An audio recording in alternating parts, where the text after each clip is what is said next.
Sure. It will be Greg and I Got you. tonight. Terrific. So good evening, everyone. I'm Tracy Ralston. I'm the library director. And what I'll be doing tonight is showing you some of our online career resources that we have in the library.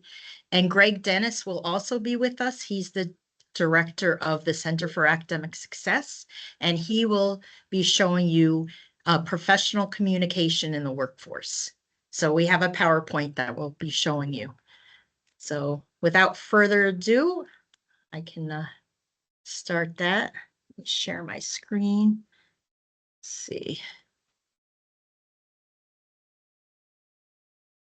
Okay, can everyone see my screen, online career resources and the importance of professional communication in the workplace? Affirmative. Yep. Okay, great. Okay. So first, I wanted to tell you how to get to these online resources. Probably most of you know, but maybe some of you don't. So the online library is located in Blackboard. So when you log into Blackboard, you click on institution page, then under student resources, you'll see the library. So just to give you a quick navigation, the Traurig Digital Library, over on the left-hand side, you'll see library links. So these are links to a lot of our resources, like our A to Z database list, which is a list of all of our active database links, either in alphabetical order, or you can also look by subject, and subject, I mean major. So if you wanted to see what databases we have for business administration, you would look under subject, and then you could start searching there. In the middle is our Eagles eSearch. That's where you're searching across all of our databases. So it's like a Google type search. However, all of the resources have been vetted and evaluated, and they are appropriate to use in a college level paper. We also have a library chat. So if you're doing research and you need assistance, you can always start chatting with us. Okay. So here's some of the links that I have to our online career resources. So we have an A to Z databases list that I told you about. So it was under the library links. You just go to A to Z database list, and then under subject, you would click on career resources. I'm going to show you what I mean by that. So I'm going to click on the A to Z databases. So these are all of the career resources. So if I click on this drop down, here's all the subjects, and that's how I got to career resources. So again, it's by major, but also by some of the subjects like careers. So some of our resources for careers, we have a U.S. job search and an internship search. We have something called A to Z academic, and that's like the premier job search reference and mailing list database. We have ONET. So some of you maybe have already used ONET online, but it's something that you should really use if you haven't. We have Occupational Outlook Handbook online, and that's a government document resource. And something called My Next Move. What I like about My Next Move is after you click on that resource, you can put in your dream job, and it will give you the specific tasks that you would need to do to reach that, to become, to get that dream job. So I just want to show you really quick because I think it's really neat. I'm just going to click on My Next Move. Okay, so I want to be here, electrician, for instance. What you would do is you would just describe your dream career. You click there. Oh, okay. Hopefully it will work quickly. Doesn't seem to be working very well. Sorry about that. I know it was working earlier. That's very strange. Sorry about that.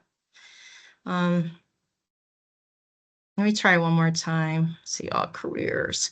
Okay, so here's all careers, A to Z. So say you wanted to be an accountant. for instance. Okay, it tells you what they do, what you would be doing on the job, what knowledge, skills, and abilities you would need. Okay, and what personality you would need. Attention to detail, of course, and then what technology you'd be using as an accountant.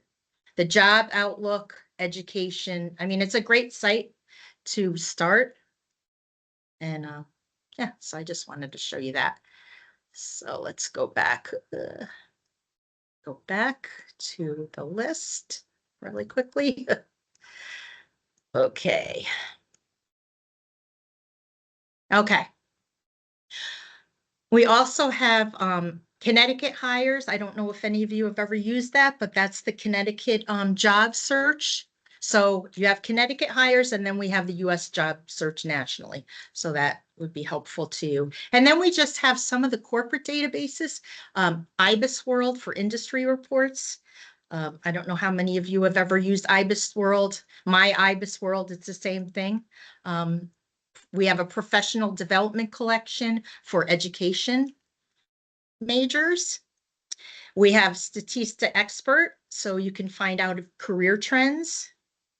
And then we have some newspapers here, New York Times, Wall Street Journal, and Chronicle of Higher Ed. And Chronicle of Higher Ed has a job search or a job, it's called a job outlook. And you can look there and they list jobs for higher education. So it's a good thing to look at too. And does anyone have any questions as I'm just going through this? Any of these that you want me to click on that you may want to look at in more detail? Okay. I'm gonna go back here. And then we also have a career information library guide. And this is a guide of ebooks, videos, government documents, websites that we have in the library. So if I click there, okay, so these are all the books available in the library, and they're all ebooks. So you would just have to click on the title and get right into the resource. So if I click on the title there, I get in. Okay, and then there's the EPUB full text. You can even look under table of contents if you wanted to, maybe you don't want to read the whole book. You just want to look at what the chapters entail. Okay. We also have videos. If you scroll down the page more, videos. And then over on the right-hand side, we have career guides by discipline. So we have advertising, criminal justice, computer science, emergency management, just to name a few. Okay. All right. So I'm going to go back. And again, just so you know, I just wanted to show you one more time. These two resources you can find under the library links. There's the A to Z database list. And again, you would just go to the subject, click on the career, and then you could go there. Okay. So let me go forward one more time. Also, we have institutional subscriptions to, I think I showed you the 3 newspapers that we have. So Chronicle of Higher Ed, New York Times, and Wall Street Journal. You can sign up with your Post email and you have access right away to those resources. I also put right down here, if you're ever prompted for a 14-digit barcode number when you're accessing the library resource links, there is a 14-digit number that we have for unlimited users and usage. It's general. We also have it on the main library page when you under announcements, we have that 14-digit code. So you don't need to write it down right now, but I just wanted you to know that we have that too. Okay. So I know I threw a lot at you right now. Do you have any questions about any of these resources? Okay. So again, you can find them under the library links in the Blackboard library. Okay, and here's how to contact the library. library@post.edu. We check it 7 days a week. This is our front desk phone. I know a lot of our ADP students actually call us. So we talked to them. We had a few today. We have the virtual chat that you saw on the library over on the right. We have an Ask a Librarian. When you're in that Eagles eSearch doing searches, there's something called Ask a Librarian. It goes right to our library email. And then, of course, we have our virtual chat.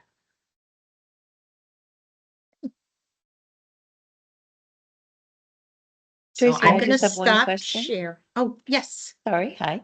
I was wondering if you could go back and just click on the USA jobs and internships. Sure. Thank you.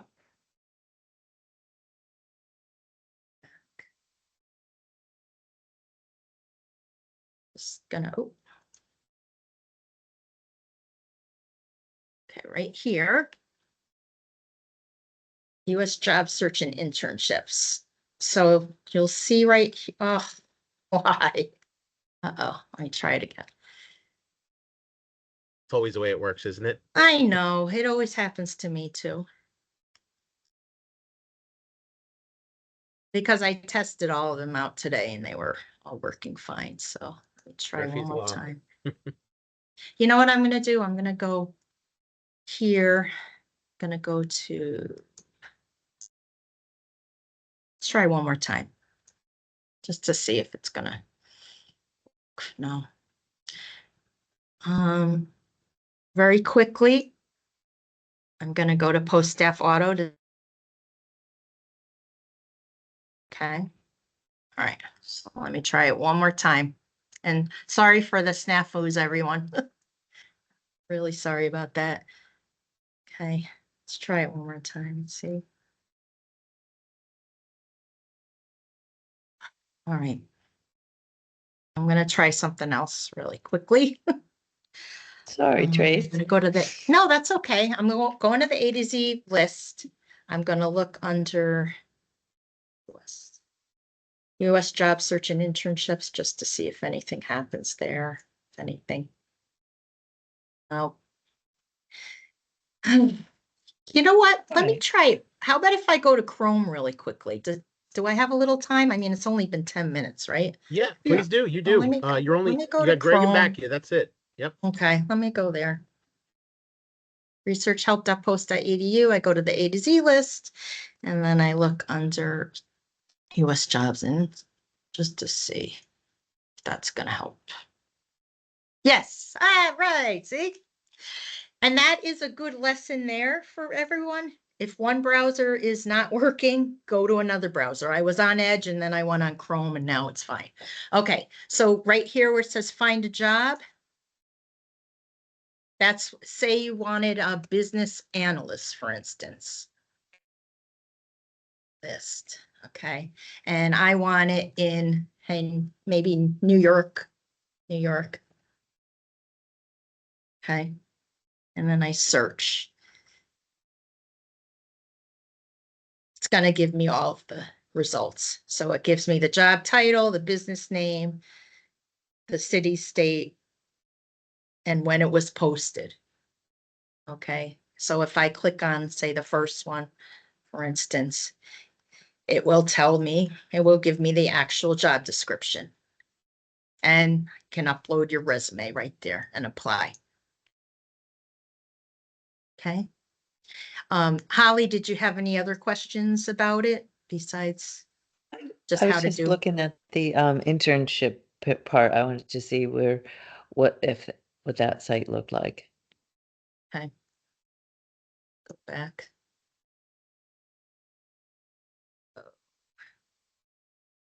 Right here. Okay, full-time. Anything, any in particular that you're interested in? How about biology? Biology?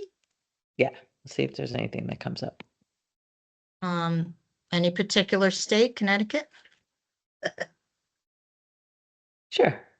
Did I spell it right? No. I did, didn't I? Okay. And search.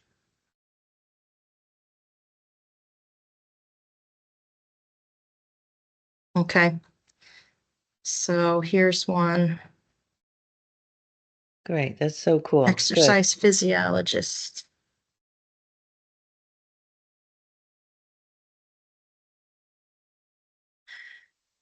Yeah, but that's how you would do it. So a lot comes up look in Connecticut alone, look how much is, there's a lot. Hey. Any other questions or anything in the chat? Because I haven't been looking at the chat. Any questions in the chat for? No? I've been looking, Tracy. It looks like they've been answered. We only had a few questions there. Oh, okay. Yep. Okay. All right. So I'm going to stop sharing now. If you have any questions at the end, that you think about, I'll be here. Okay, so I'm going to have Greg Awesome. Dennis Perfect. take over. You are like exactly at the halfway point. I believe that's like exactly at halftime for the evening. So Perfect. I'm going to be sharing my screen here as well. As we're doing so, I'm sure this was already covered. I came in just before our session. So instead of kind of asking people where they're from tonight, instead of I'm going to ask you what's for dinner tonight. What did you have for dinner? What is going to be for dinner? Well, I get my text set up here. Drop it in the chat here if you're still paying attention. I was a classroom teacher, so I always try to do these little check-ins, and we're going to be interactive here in my portion of this over the next 15 minutes. So we are going to be using the chat, and I also just want to make sure that I'm seeing things coming through on my phone, all right, because both my monitors are going to get commandeered. Ooh, sushi. Sushi's a good call. That's a good way to start, I believe. Got a lot of steak going on tonight. Okay. All right. Some chicken. I don't even, nothing yet, Tracy. Tracy, in the chat there or on your mic, can you see my screen just fine? Yes. Perfect. So go ahead and continue to drop those in there. I'm just going to talk a little bit about our department, who we are, what we do. We are the Center for Academic Success. We're often connected with the library. We share a physical space in the Traurig Library in Waterbury on campus. A lot of our resources are interconnected because it's all about academic resources. Library and over with us, we really focus on a lot of static resources you might find in your courses. We provide tutoring. Our writing center is also based out of the Center for Academic Success. So if you ever have a paper that you send in that you want reviewed before you get that graded, that's going to be us. Now, a lot of the time and historically, everybody has considered the center as strictly tutoring and tutoring more specifically in a course, right? You have to be in a class. You got to tell us what class you're in order to get any support. And that's not true. We are here to help main campus students, online students. We're here to help faculty members. We help everybody. And even if you're unsure of where to go for help, come check with us. If we can't help you on it, we're sure as heck going to try to find the right person for you. And so one of the things that we do in relation to what we're talking about here today or this evening with this with the career focus, workforce readiness, is that we work with a lot of our students on some very important professional skills that you're going to need, whether it's in your program here at Post University or as you go on into the workforce and into your careers. And when we say like soft skills and professional skills, we're talking about things some basic tech things. If you're operating Microsoft products, we're happy to help with that. I know a lot of times, like here in Teams, we get some students who get really nervous about that. So we help them get a little bit more comfortable in navigating. We talk about things, some of the topics we're going to talk about tonight. I'm trying to keep it brief because I don't want to eat up your entire evening.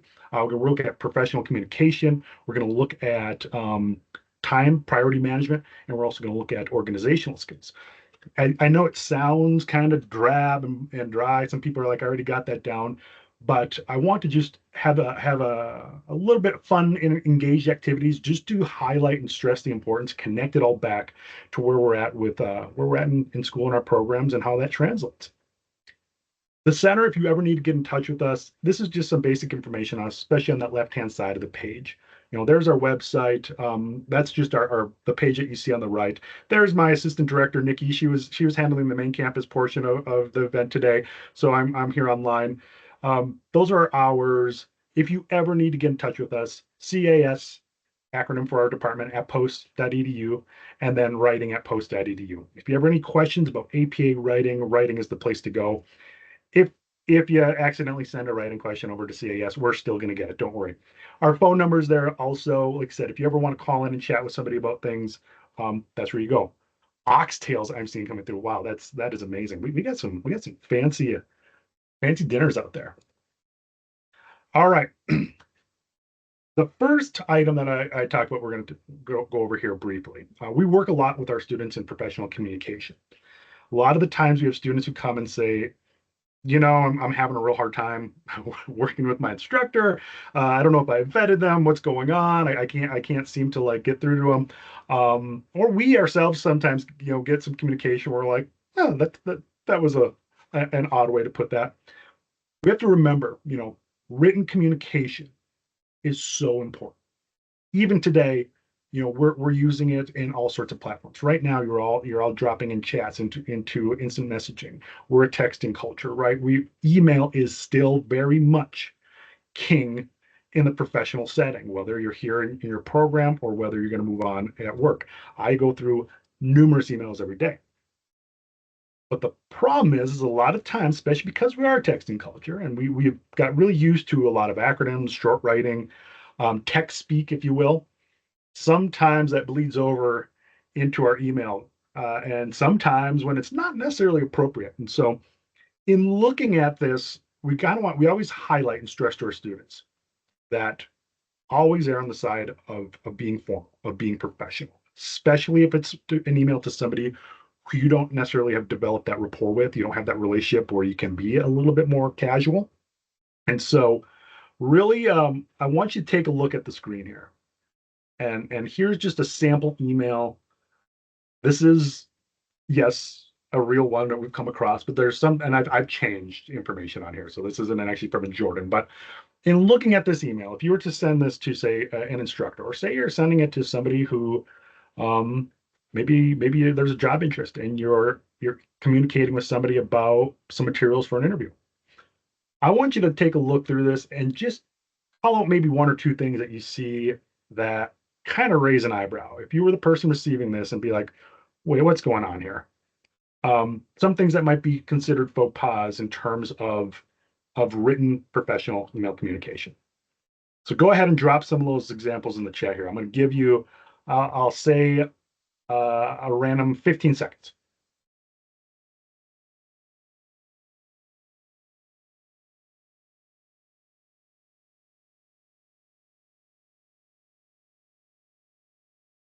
All right. Getting some on the intro, the greetings, doing some things on grammar. We're getting an oxtail in there still. Grammar again, yes.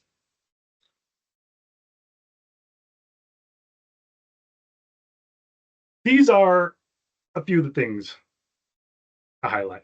We talked about the greeting. What's wrong with the greeting? Yeah, using something like a hey ya, maybe not the most professional. Usually just use your standard hello, hi. Don't shorten names, don't use acronyms, don't use nicknames for somebody. Address them by their name. If you know their full name, great. If you know their title, excellent. So yeah, you want to always make sure that you're greeting people professionally. If you're going into an interview and you're to send in an email and say, hey, by the way, what time was that going to be at again? I just need to make sure. You're not going to say, hey, Timmy. No, you're going to want to address them by, their last name, a title if you have it. Grammar's one thing that people caught on, right? Like, yeah, you was, yeah, again, it's slang, right? Use the full names. The tone and composure people are talking about, right? Peace and love, hey, that's great, but usually end it with just a very standard salutation, sincerely, best regards. Also, emojis, things like that after the name there. Let's omit those. You want to be as pretty bland as possible. Also, one of the big things that I point out to people, especially when it comes into the professional world, in the job seeking element of things, be mindful of where your email is coming from. Up there, we've got, Rocket Girl 9999 at Gmail, right? Try to use something that's professional. If you don't have one, go make one. It's really easy. It takes a couple of seconds to hop on a Gmail. Gmail, it tends to be the go-to. Try to get your full name, try to, abbreviate you can so that it's unique to you, but it's still very professional, right? You want to make it very straightforward. I'm glad that somebody also caught the subject line. That was one that I originally had a circle, but then it was kind of overlapping the other circle. Yeah, subject line, try to make them a little bit more informational, right? When you're very vague, cryptic like that, sometimes they get overlooked.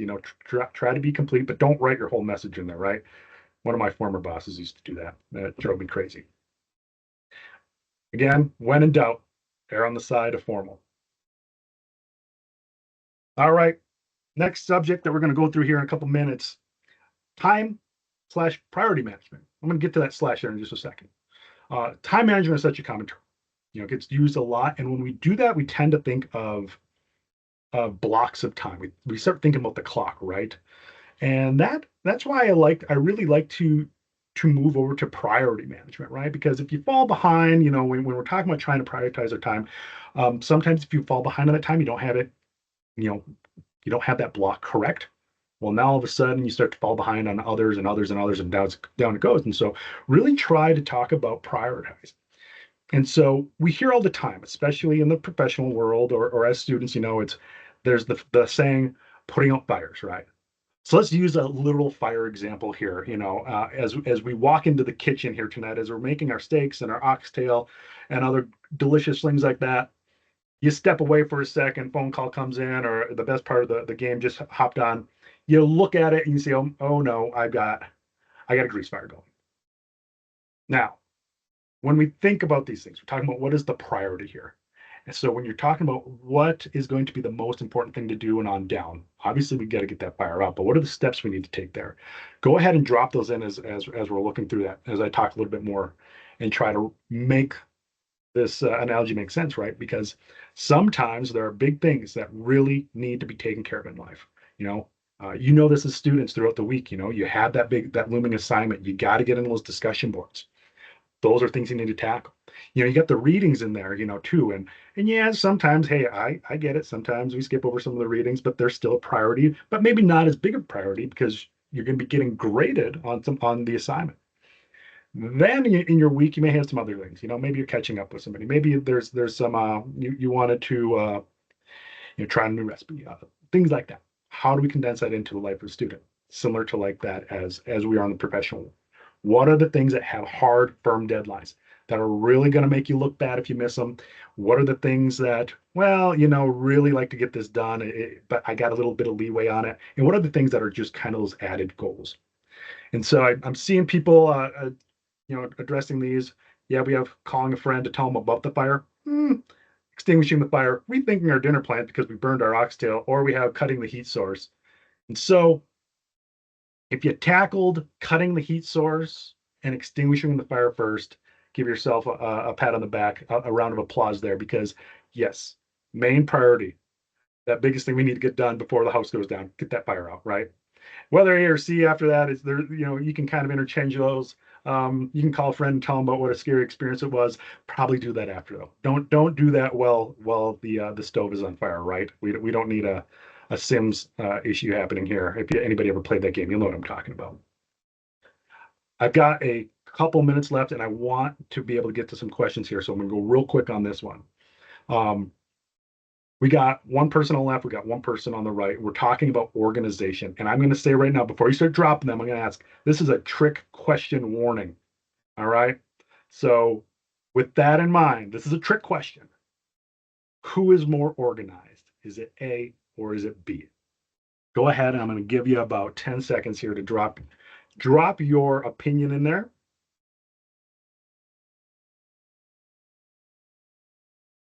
All right. B's across the board. That's great. And I'm going to say, right, at first glance, yes. My answer on this trick question is, well, it depends, right? Somebody dropped and said organized chaos, right? Just because something appears messy to one person doesn't necessarily mean that it's not organized to the person who's running that system, right? Now, if we're talking about there's different situations. If we're going to have something that a large group of people, a community is going to use together, yeah, there needs to be some kind of logical system. Think of the library. We got Tracy here in the library. So if you have numerous different people with all different types of organizational skills, you need to have alphabetization. If you're at an old school library, maybe Dewey Dell is still around, right? So there needs to be that organization that works for everybody. But then there's times if it's just something that you're going to be working with, it might just be a system that works for you. Hey, I'm looking at that guy on the right. He's just kind of drawing on his desk there. I don't know. He doesn't look like he's got any paper. So maybe, I don't know what his organization really is like. He might be sitting just at an IKEA desk setup. The other person there might be that's how they run their Post-it note system. An example, my mom loved to cooked all the time. Her kitchen was an absolute mess. There's no rhyme or reason to it. She would ask me to grab things, grab the pepper. I don't know where it's at. It's under the sink for some reason. Who knows? However, since she'd been doing that, working in that same kitchen, it's been set up like that for decades. She knew exactly where everything is at. So for her, that system works. And so really the whole takeaway from this is that organization might look different to other people. So do what works best for you. It might be chaotic.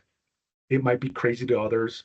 One of my bosses, I don't think he ever had a folder that he had on his desktop. It was all just individual files. But if you asked him where the file was, he knew exactly where it was. So with that being said, that is just some of the ideas or some of the topics that we cover with in terms of our with the Center for Academic Success and some of the help that we have. If you ever have questions on being better prepared, better organized, how to prioritize your time throughout your courses, how this can help you as you move into the career field, email us, call us. We are always happy to help as you move along in your program and into the career force. Any questions out there, feel free to drop those. I know we're at the hour, but I just want to see if anybody has any of those that I can address now real quick. Yeah, ADHD, yes, all right. I've got it. I got some of that myself. I see we got a hand up there, Davies William.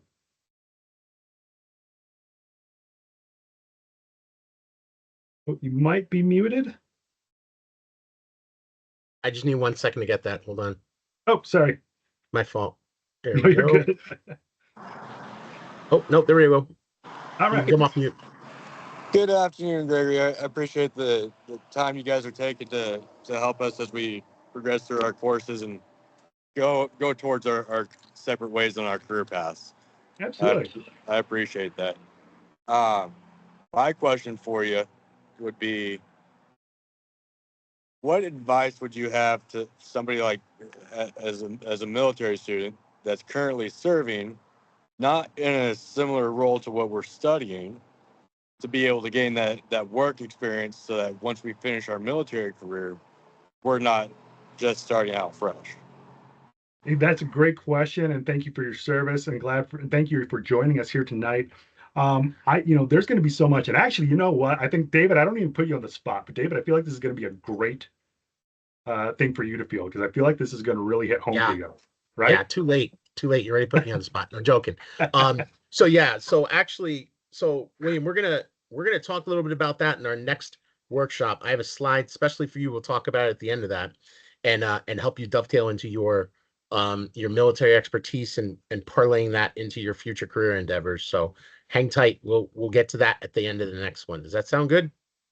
Awesome. You're first up. Absolutely. Wonderful. All right.